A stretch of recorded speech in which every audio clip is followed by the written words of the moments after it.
Algo completamente inesperado apareció dentro del cerebro de una mujer mientras dormía.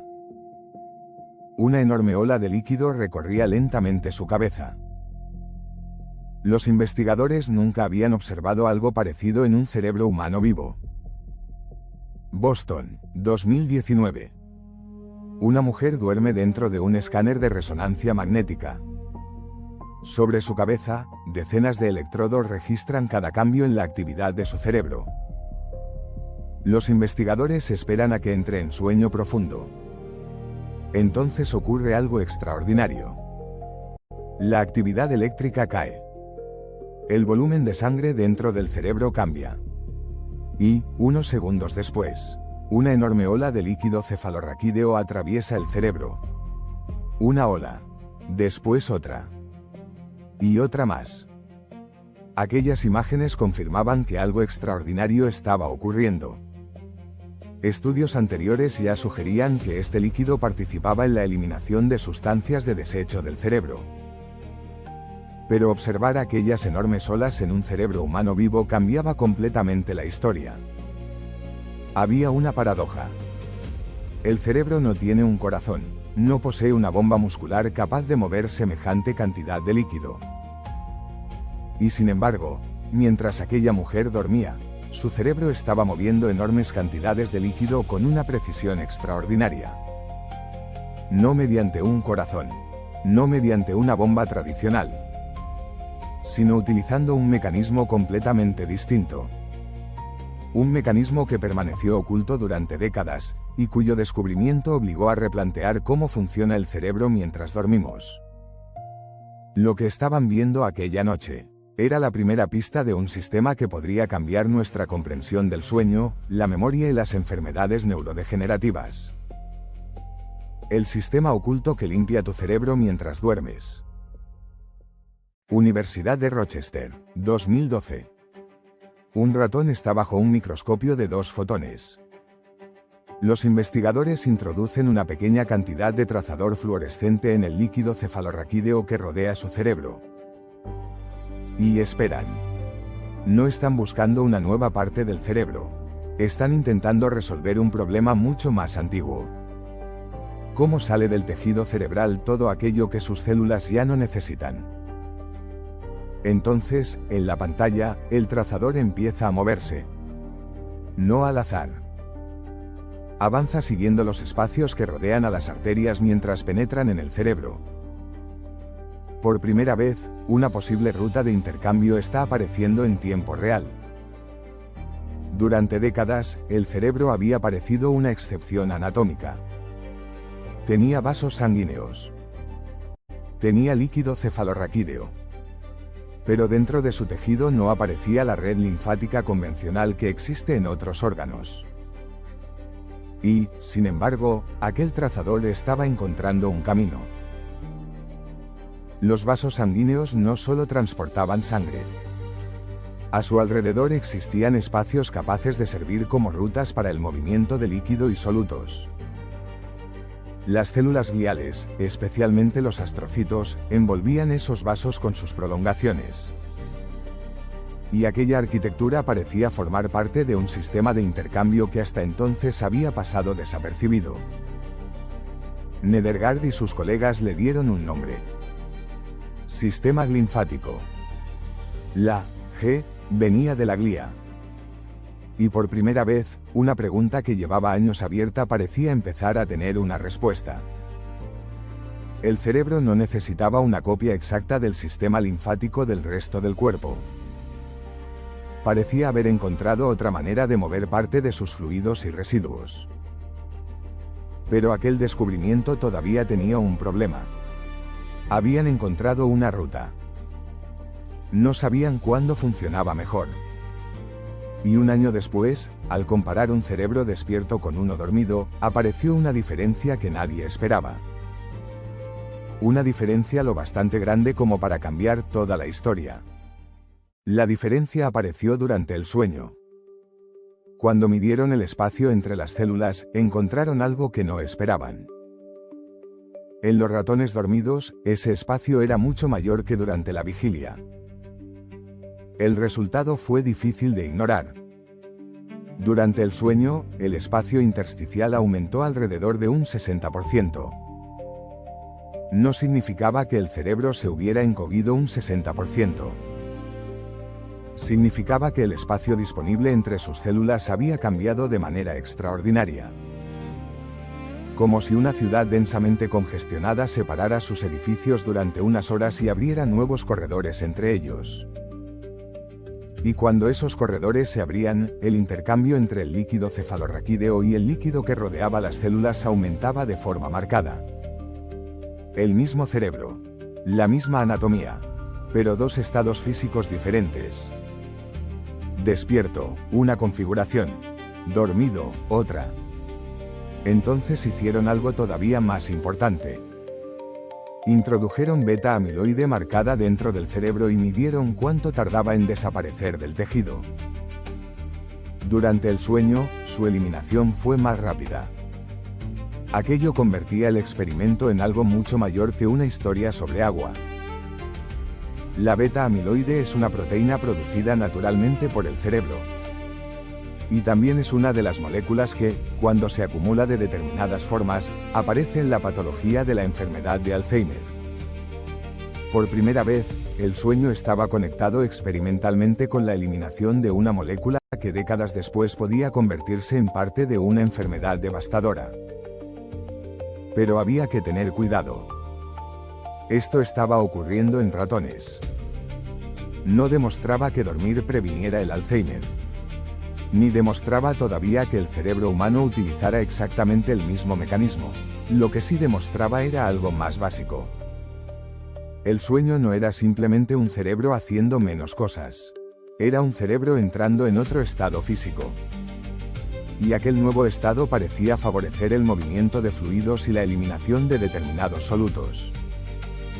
De repente, la historia parecía encajar. Había una ruta. El sueño abría más espacio. El líquido se movía. Y los residuos podían salir con mayor rapidez. Era una explicación elegante. Quizá demasiado elegante. Porque pocos años después, otro grupo decidió comprobar una de sus piezas más importantes. Y cuando midieron cómo se movían realmente las moléculas dentro del tejido cerebral, la plomería empezó a tener fugas. 4 años después, apareció el problema. Un grupo dirigido por Alan Bergman, en la Universidad de California en San Francisco, decidió poner a prueba una de las piezas centrales del modelo. La pregunta parecía sencilla. Si el líquido realmente atravesaba el tejido cerebral como una corriente, transportando moléculas con él, ¿podían medir esa corriente? Repitieron experimentos con trazadores. Midieron cómo diferentes moléculas se desplazaban dentro del cerebro. Y observaron qué ocurría cuando eliminaban a Cup4, el canal de agua que se había convertido en una pieza importante de la explicación linfática. El resultado no encajó. Las moléculas pequeñas avanzaban más rápido que las grandes. Exactamente el patrón que esperaría si buena parte de su movimiento dependiera de difusión. No de una corriente masiva arrastrándolo todo a su paso. Y cuando eliminaron a Cup4, no encontraron la reducción de transporte que el modelo predecía. Espera, ¿cómo? El sistema que parecía una elegante red de tuberías acababa de encontrarse con un problema fundamental. Quizá el líquido sí se movía alrededor de los vasos. Quizá existían rutas perivasculares. Pero dentro del tejido cerebral, las moléculas podían estar desplazándose de una manera mucho menos parecida a un río, y mucho más parecida a una gota de tinta dispersándose lentamente en agua. Eso no significaba que el sistema linfático no existiera. Significaba que su física podía ser más complicada de lo que habíamos imaginado. Y entonces ocurrió algo que hace que esta historia sea ciencia, y no simplemente una buena metáfora. Otros laboratorios intentaron resolver la contradicción. 5 grupos independientes estudiaron diferentes líneas de ratones sin AQP4. Y esta vez encontraron algo diferente. Cuando AQP4 faltaba, el transporte de trazadores sí disminuía. La pieza que parecía haber desaparecido, volvía a aparecer. ¿Por qué dos grupos podían observar resultados distintos? La anestesia. La edad de los animales. La presión utilizada al introducir los trazadores. Incluso pequeñas diferencias experimentales podían alterar un sistema construido alrededor de espacios microscópicos y fluidos en movimiento. De repente, la pregunta ya no era, ¿existe el sistema linfático? La pregunta era mucho más interesante. ¿Cómo funciona realmente? Y mientras los laboratorios discutían difusión, movimiento de fluidos y canales de agua, faltaba una prueba mucho más difícil. Todo aquello estaba ocurriendo principalmente en ratones. Para saber si esta historia importaba realmente, había que observar un cerebro humano mientras dormía. Boston, 2019. Por primera vez, la historia estaba a punto de salir del cerebro de un ratón. Laura Lewis y su equipo colocaron voluntarios dentro de un escáner de resonancia magnética. Sobre sus cabezas, electrodos registraban la actividad eléctrica del cerebro. La resonancia medía cambios en la sangre. Y al mismo tiempo, permitía observar el líquido cefalorraquídeo. Después hicieron algo extraordinariamente simple. Esperaron a que se durmieran. Cuando los participantes entraron en sueño NREM, las señales comenzaron a cambiar. Primero aparecían grandes ondas lentas en la actividad cerebral. Segundos después, disminuía la cantidad de sangre dentro del cerebro. Y entonces ocurría aquello que vimos al principio de esta historia. El líquido cefalorraquídeo entraba en una gran oscilación. Una ola. Después otra. Actividad eléctrica. Sangre. Líquido. Tres sistemas distintos parecían estar moviéndose en una secuencia coordinada. Por primera vez, aquellas grandes oscilaciones podían observarse en seres humanos dormidos. Pero había una diferencia crucial con los experimentos anteriores. Los investigadores estaban viendo movimiento. No estaban viendo directamente residuos abandonar el cerebro. No podían mirar aquella ola y afirmar que llevaba beta-amiloide con ella. La conexión necesitaba otra clase de evidencia. Y esa evidencia ya había empezado a aparecer. Un año antes, otro grupo había tomado a 20 adultos sanos y los había sometido a dos condiciones. Después de una noche de sueño normal, escanearon sus cerebros. Y después de permanecer despiertos durante toda una noche, los escanearon otra vez. Esta vez no estaban buscando agua. Estaban buscando beta-amiloide. Y después de una sola noche sin dormir, el PET detectó un aumento de señal compatible con mayor carga de beta-amiloide en regiones como el hipocampo derecho y el tálamo. Una noche. Pero otra vez había que detenerse antes de convertir un resultado extraordinario en una conclusión que el experimento nunca demostró. Una noche sin dormir no causa Alzheimer. El estudio tampoco demostraba que aquellas olas de líquido fueran responsables del cambio. Pero ahora teníamos dos observaciones humanas que antes no existían. Durante el sueño, el líquido cefalorraquídeo mostraba grandes oscilaciones coordinadas con la actividad cerebral. Y cuando eliminábamos el sueño durante una noche, una molécula vinculada a la patología del Alzheimer cambiaba de forma medible. Dos piezas. Todavía sin el puente que las uniera. Y con los años apareció algo aún más inquietante. Cuando investigadores siguieron durante años a personas cognitivamente sanas, determinadas alteraciones del sueño profundo y de la eficiencia del sueño podían anticipar estadísticamente una acumulación posterior más rápida de beta-amiloide. La relación ya no aparecía solamente durante una noche. Empezaba a extenderse a través del tiempo. Pero seguía faltando la pregunta que habíamos dejado abierta desde el primer minuto de esta historia. Aquellas olas eran reales. Ocurrían en humanos. Seguían el ritmo del cerebro dormido. ¿Pero qué las estaba impulsando? Durante años, nadie tuvo una respuesta completa. Hasta que los investigadores comenzaron a mirar una molécula que parecía hacer exactamente lo contrario de lo que necesitábamos. Una molécula conocida por mantenernos despiertos. La noradrenalina. La noradrenalina parecía una candidata extraña. Durante el día, ayuda a mantener el cerebro alerta. Aumenta con la vigilia. Y cuando entramos en sueño NREM, sus niveles generales disminuyen. Durante años, eso parecía encajar perfectamente. Menos noradrenalina. Más sueño.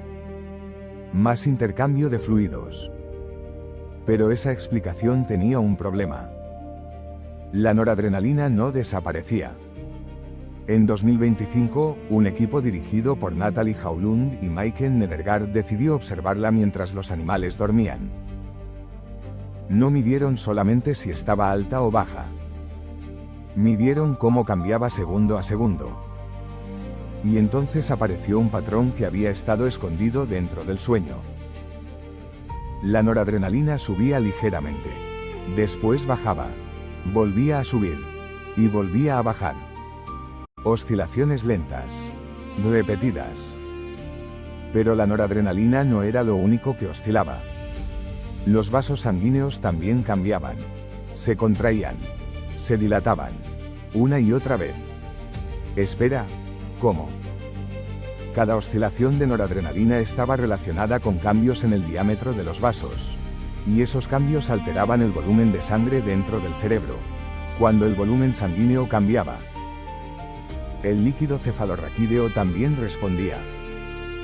De repente, las tres señales que habíamos visto años antes en los humanos empezaban a tener una posible explicación física.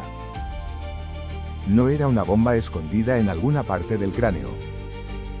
Los propios vasos podían formar parte de la bomba. Su expansión y contracción rítmica generaba cambios capaces de favorecer el movimiento del líquido alrededor del cerebro. La llamaron vasomoción. Y cuando los investigadores compararon todas aquellas señales, las oscilaciones de noradrenalina, el volumen de los vasos y el movimiento del líquido aparecían estrechamente coordinados. La pregunta que había comenzado esta historia finalmente tenía una respuesta posible. ¿Qué impulsaba aquellas olas? El cerebro dormido parecía utilizar el ritmo de sus propios vasos. Pero el equipo hizo una prueba más. Administraron zolpidem, un medicamento sedante utilizado para tratar el insomnio. Los animales seguían dormidos. Pero algo dentro de ese sueño había cambiado. Las oscilaciones de noradrenalina se redujeron. La vasomoción también. Y el transporte linfático medido experimentalmente disminuyó. El resultado revelaba una distinción importante. Estar dormido no era suficiente. La arquitectura fisiológica de ese sueño importaba. Pero otra vez existe una frontera que no podemos cruzar. Estos experimentos mecanísticos se realizaron principalmente en ratones. No demuestran que una persona que toma zolpidem esté acumulando toxinas. Ni que el medicamento cause Alzheimer. Lo que muestran es algo mucho más interesante. El sueño no parece activar un simple interruptor de limpieza. Es un estado dinámico. Actividad neuronal. Noradrenalina. Vasos sanguíneos. Líquido cefalorraquídeo. Todos cambiando juntos.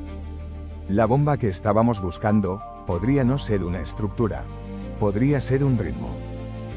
Y entonces quedaba una última pregunta. Mover los residuos fuera del tejido era solamente la mitad del problema. Porque una vez que abandonaban el cerebro, tenían que ir a alguna parte. Mover un residuo fuera del tejido cerebral no significa haberlo eliminado. Solo significa que cambió de lugar. Todavía faltaba responder una pregunta mucho más básica. ¿A dónde iba después? Durante generaciones, esa pregunta tenía una respuesta incómoda. El cerebro estaba rodeado de líquido cefalorraquídeo. Tenía rutas alrededor de sus vasos. Pero el sistema linfático convencional parecía detenerse antes de entrar en el órgano. Era como descubrir las calles de una ciudad, sin encontrar ninguna carretera de salida. Hasta que los investigadores comenzaron a mirar un lugar que durante mucho tiempo había sido tratado casi como un simple envoltorio: las meninges. Las finas membranas que rodean el cerebro. Allí encontraron algo que cambiaba otra vez el mapa. Vasos linfáticos. No dentro del tejido cerebral como los vasos linfáticos que atraviesan otros órganos, sino recorriendo las membranas que lo envuelven. Y esos vasos tenían conexiones capaces de transportar líquido y moléculas fuera del cráneo. En experimentos con trazadores, parte del material introducido en el líquido cefalorraquídeo podía seguirse más allá del cerebro. La señal abandonaba el cráneo, descendía hacia el cuello y aparecía en los ganglios linfáticos cervicales. De repente, el cerebro ya no parecía un órgano aislado. Tenía rutas de intercambio en su interior, rutas alrededor de los vasos, una red linfática en sus fronteras, y conexiones que continuaban fuera del cráneo. Pero entonces apareció otro problema. No todo utilizaba la misma salida. Algunas moléculas podían abandonar el cerebro a través de mecanismos de transporte hacia la sangre. Otras podían desplazarse por rutas perivasculares. Otras alcanzaban el líquido cefalorraquídeo y los linfáticos meníngeos. Incluso existen rutas asociadas a nervios craneales. La imagen del gran desagüe cerebral volvía a romperse. No había una sola tubería. Había una red logística. Diferentes moléculas. Diferentes caminos. Sistemas que probablemente se solapan y se compensan entre sí. Y los investigadores encontraron una pista especialmente importante cuando manipularon los vasos linfáticos meníngeos en animales. Podían alterar el drenaje hacia los ganglios del cuello. Podían cambiar determinadas funciones de transporte. Pero eso no significaba automáticamente que todas las placas de beta-amiloide desaparecieran o aumentaran. El cerebro tenía rutas alternativas, redundancia, mecanismos que todavía estamos intentando separar. Y eso cambiaba otra vez la pregunta. Porque durante toda esta historia habíamos hablado de movimiento, de líquido, de residuos, de sueño. Pero había una razón por la que todo aquello importaba mucho más que la anatomía. Una proteína había aparecido una y otra vez desde los primeros experimentos. Beta-amiloide. La habíamos visto eliminarse más rápido durante el sueño en ratones. La habíamos visto cambiar después de una sola noche sin dormir en humanos. Y la habíamos visto acumularse más rápidamente años después en personas con determinadas alteraciones del sueño. Las piezas empezaban a rodear una enfermedad que tarda décadas en desarrollarse: Alzheimer. Pero rodear una explicación no es lo mismo que demostrarla. Y esa diferencia iba a convertirse en la parte más importante de toda esta historia. A estas alturas, la historia parecía conducir hacia una conclusión inevitable. Dormir cambia el movimiento de fluidos. El sueño modifica la eliminación de beta-amiloide en animales. Una noche sin dormir altera su señal en el cerebro humano.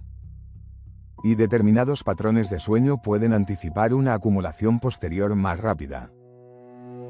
Era tentador unir los puntos. Dormimos mal. Falla la limpieza. Se acumula beta-amiloide. Aparece Alzheimer. Una cadena perfecta. Solo había un problema. Todavía no sabemos si es cierta. Porque el Alzheimer no comienza cuando aparecen los primeros síntomas. Los cambios biológicos pueden desarrollarse silenciosamente durante muchos años. Y durante ese mismo periodo, la enfermedad puede empezar a alterar precisamente los circuitos que regulan el sueño. Eso crea un problema extraordinariamente difícil. ¿Dormir mal contribuye al proceso de la enfermedad? ¿O una enfermedad que ya está comenzando hace que durmamos peor? Probablemente puedan ocurrir ambas cosas. Y ahí aparece un círculo peligroso. Un cerebro que duerme peor podría tener condiciones menos favorables para eliminar determinados solutos. Pero un cerebro que empieza a acumular patología también podría deteriorar los mecanismos que producen un sueño normal. Causa, consecuencia y posiblemente retroalimentación. Los grandes estudios humanos muestran que los trastornos y la mala calidad del sueño se asocian con mayor riesgo posterior de deterioro cognitivo y demencia. Otros estudios encuentran asociaciones entre características del sueño y la acumulación de beta-amiloide. Pero una asociación no puede decirnos por sí sola qué inició el proceso. Y todavía menos puede demostrar que el sistema linfático sea el eslabón responsable. Ese es el punto exacto donde termina la evidencia y empieza la hipótesis. Podemos observar las olas de líquido en humanos. Podemos medir cambios de beta-amiloide después de perder sueño. Podemos observar asociaciones que se extienden durante años. Podemos alterar estas rutas experimentalmente en animales. Pero todavía no hemos demostrado en seres humanos que una falla linfática durante décadas cause la enfermedad de Alzheimer. Y reconocer ese límite no debilita esta historia. La hace más importante. Porque significa que estamos observando una pieza de la biología cerebral que apenas estamos aprendiendo a medir, justo cuando algunas de las enfermedades más difíciles de la medicina parecen cruzarse con ella. La pregunta ya no es si dormir es importante para el cerebro. Eso lo sabemos. La pregunta es mucho más precisa. ¿Cuánto de la relación entre sueño y neurodegeneración pasa realmente por estas rutas de eliminación? Todavía no tenemos esa respuesta. Pero sí sabemos algo que hace 15 años parecía imposible. El cerebro dormido no está simplemente apagado. Sus vasos cambian de ritmo. Su líquido se mueve. Sus espacios microscópicos cambian. Sus moléculas siguen rutas que apenas estamos empezando a cartografiar. Y todo eso ocurre, mientras nosotros no somos conscientes de nada. Pero si todavía no podemos decir que, activar, este sistema previene el Alzheimer, queda una última pregunta mucho más práctica. ¿Hay algo que podamos hacer hoy con lo que sí sabemos? Después de todo esto, sería fácil caer en otra promesa. Una nueva industria. Un nuevo suplemento. Una postura perfecta para dormir. Una temperatura exacta. Una píldora capaz de activar el sistema linfático. Pero la evidencia no nos permite llegar hasta ahí. Todavía no existe una terapia clínica aprobada cuya función sea simplemente encender la limpieza cerebral. Y tampoco existe un protocolo doméstico capaz de garantizar que eliminemos más beta-amiloide mientras dormimos. Lo que sí tenemos es algo menos espectacular. Y probablemente más importante. Proteger las condiciones fisiológicas en las que el cerebro sabe dormir. La primera es obvia. Dormir suficiente tiempo como para permitir que el cerebro atraviese su arquitectura normal de sueño. Pero no se trata únicamente de sumar horas. El sueño profundo ocurre en ciclos. Se fragmenta con despertares. Se altera cuando la respiración se interrumpe. Y ahí aparece una de las intervenciones más concretas de toda esta historia. La apnea obstructiva del sueño. En las personas con apnea, la respiración se bloquea repetidamente durante la noche. El cerebro sale una y otra vez de estados profundos de sueño.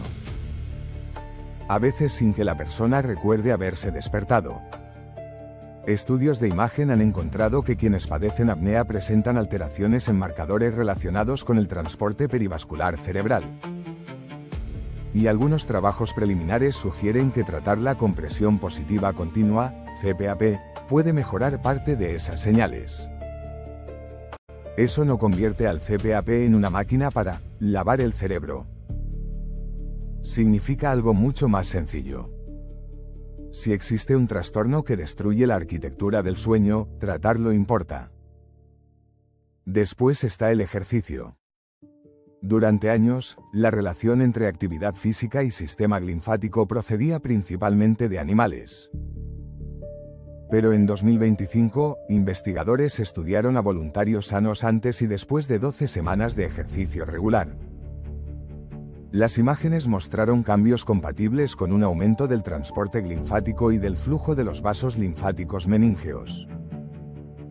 Otra vez, hay que decirlo correctamente. Eso no demuestra que el ejercicio haya eliminado toxinas del cerebro. Pero sí añade otra razón para pensar que la salud vascular, el movimiento y el sueño forman parte del mismo ecosistema. Y ahora vienen las cosas que todavía no podemos vender como soluciones. Dormir de lado. En roedores, la posición lateral produjo resultados interesantes. En humanos, todavía no tenemos evidencia suficiente para decir que una postura específica, limpia, mejora el cerebro. Magnesio. Melatonina. Suplementos detox. Productos que prometen activar a AQP4. No existe evidencia humana sólida que permita presentarlos como activadores directos del sistema linfático. Lo mismo ocurre con la idea de encontrar una temperatura exacta del dormitorio que convierta el sueño en una sesión de limpieza cerebral. Podemos optimizar el sueño. No podemos convertir una fisiología que todavía estamos intentando comprender en una receta matemática. Y quizá esa sea la lección práctica más importante de toda esta historia. No necesitas hackear un sistema que todavía no entendemos por completo. Necesitas proteger las condiciones básicas que sabemos que sostienen un cerebro sano. Dormir de forma regular. Buscar ayuda cuando el sueño está fragmentado o existe sospecha de apnea.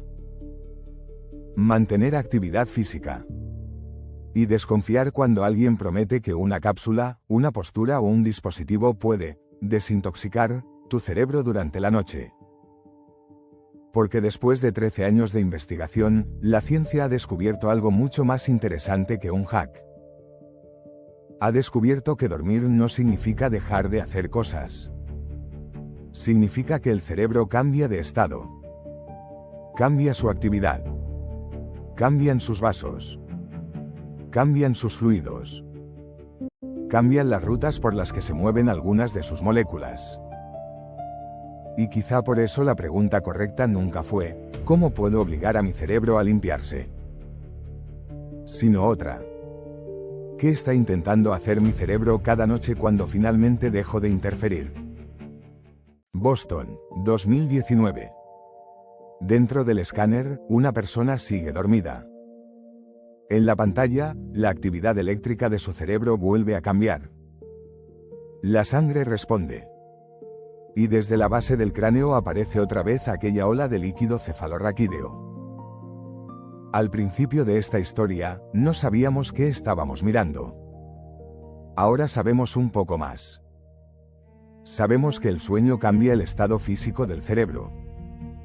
Que sus vasos siguen ritmos que pueden ayudar a mover fluidos. Que existen rutas alrededor de esos vasos. Que algunas moléculas abandonan el tejido por una red de caminos que continúan más allá del cráneo. Y sabemos que cuando el sueño se altera, algunas de esas piezas también cambian.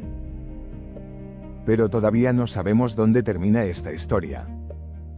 No sabemos cuánto de este sistema participa realmente en el desarrollo del Alzheimer. No conocemos toda la física que gobierna el movimiento de esos fluidos. Y probablemente todavía no hemos encontrado todas sus rutas. Eso significa que aquella ola no era la respuesta. Era una pista. Una señal visible de algo que el cerebro lleva haciendo mucho antes de que supiéramos cómo observarlo. En la pantalla aparece otra oscilación. Después otra. La persona no siente ninguna. No recuerda ninguna. Para ella, nada está ocurriendo. Está dormida. Pero su cerebro no se ha apagado. Está cambiando de ritmo. Moviendo fluidos. Redistribuyendo moléculas. Haciendo un trabajo que apenas estamos empezando a comprender. Cada noche perdemos la conciencia. Y quizás sea precisamente entonces, cuando empezamos a descubrir todo lo que el cerebro hace sin nosotros. Hasta la próxima. Este documental tiene fines exclusivamente educativos e informativos. La información presentada está basada en literatura científica revisada por pares. Todas las referencias científicas utilizadas se encuentran en la descripción del vídeo. Las decisiones médicas deben tomarse siempre junto con un profesional de la salud.